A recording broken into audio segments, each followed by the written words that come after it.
Let's talk to Labour this morning in the form of Annelise Dodds, of course, Chair of the Labour Party and Shadow Women and Equalities Secretary. It's good to see you. Thanks for joining us. Let's talk about Suella Braverman's speech to start with in Washington a bit later on. What is Labour's view on small boat refugees? Well, we think we really need to have a clear plan and policies that can be speedily implemented in this area. We've obviously seen, sadly, real chaos in the asylum system. Unfortunately, we've seen a 70% drop in the rate of returns. We've seen only 1% of those people who came over in boats last year actually having their cases processed, and we've seen the rate of convictions of people smugglers going down. Now, Labour's got a clear plan to deal with that. Yvette Cooper has set out that plan. That involves, for example, international agreements on returns. The government said they would get those. They haven't delivered on them, but Labour's been working with other countries already to make sure we can secure those agreements. We would also be sharing information with other countries, have our police working in joint police cells with other nations so that we can clamp down on those people smugglers. Unfortunately, too many of them at the moment, as I said, escaping any kind of sanction, and the rate of prosecutions having gone down. And we'd also get a grip on that processing situation. We set out how we would increase the number of caseworkers, for example. We'd have Nightingale-style courts to actually be processing those claims, because the rate of processing really has fallen through the floor under the Conservatives. So you're not caring sharing, you just would send them back quicker? Well, we think it's really important that we've got a system that's fair and that's firm as well. We don't have either under the Conservatives. It's really important that we have a system that reflects our values as a nation, but also one that is, as I said, firm and fair. And we've not had that over recent years. We've seen really significant failures here.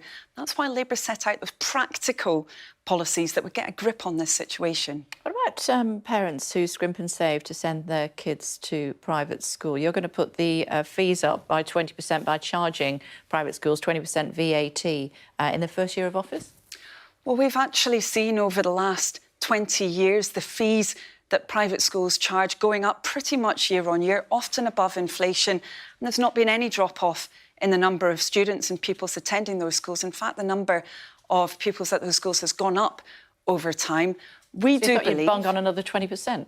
Well, we believe that politics is about choices. We want to make sure that every child can attend an excellent school. At the moment, 90% of kids go to schools that are not private, to schools that are in the state sector.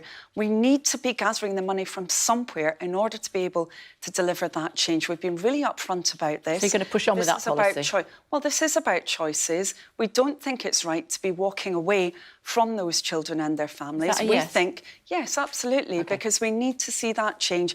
And you know what Labour will never do is have an unfunded policy. We had that with Liz Truss. We saw the impact on our economy. Not talking about Liz Truss, talking about Labour this morning, if I may. Given that you were so straightforward on VAT for private schools, would you consider a Lib Dem Labour pact?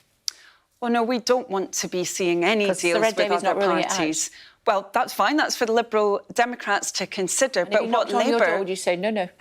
Well, what Labour's focused on is actually having a majority Labour government. And where we've seen recent election results, whether that's local elections or by-elections, we've shown that we can actually ultimately aim towards that majority Labour government. And frankly, it's not party leaders who decide the outcomes of elections. It is voters, and quite rightly so. I was reading while I was away that in order for you to get a one-seat majority at the next election, Labour would have to have a landslide victory in the form of or in the form of what Tony Blair did. So you may well have to do a deal with the Lib Dems, but you're saying absolutely not. So we're not complacent. We recognise that obviously we need to keep developing policy, keep having those conversations with voters on the doorstep. But if you look at the places where Labour is building back, well, if you look at the places where Labour is building back, look at what's happened in Scotland, where there's been a really big reversal of Labour's fortunes under Anna Sarwar. Look at where we've been winning in the south, in the Midlands, and the north of England. It shows we are on that path, but we're not complacent. We're going to keep working hard. We really want to deliver that change for working people in our country. We're serious about that. But you're still going to keep Ed Davey close, just to be on the safe side? side? Well, no, we want to make sure that we can have a majority Labour government, because it's only with a majority Labour government that we can deliver that change that people are crying out for up and down the country after the last 13 years. Talk to me about women with menopause in the workplace. What are you going to say about that today?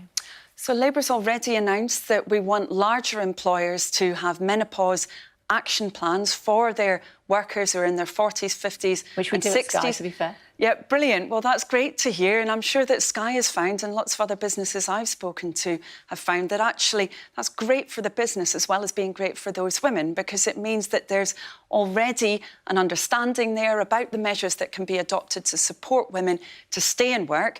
Now, we need to be taking action here, because actually the statistics show 1 in 10 women who are going through the menopause have said they're not able to deal with their symptoms at the same time as their current working structure and the conditions at work. We can be talking about really simple changes to uniform, for example, like Tesco have made, changes to flexible working to keep those women in the workforce. It's so important for them, but it's really important for our economy as well. Absolutely. Menopause doesn't mean you have to keep women on pause. Annelise Dodds, it's good to talk to you. Thanks very much indeed.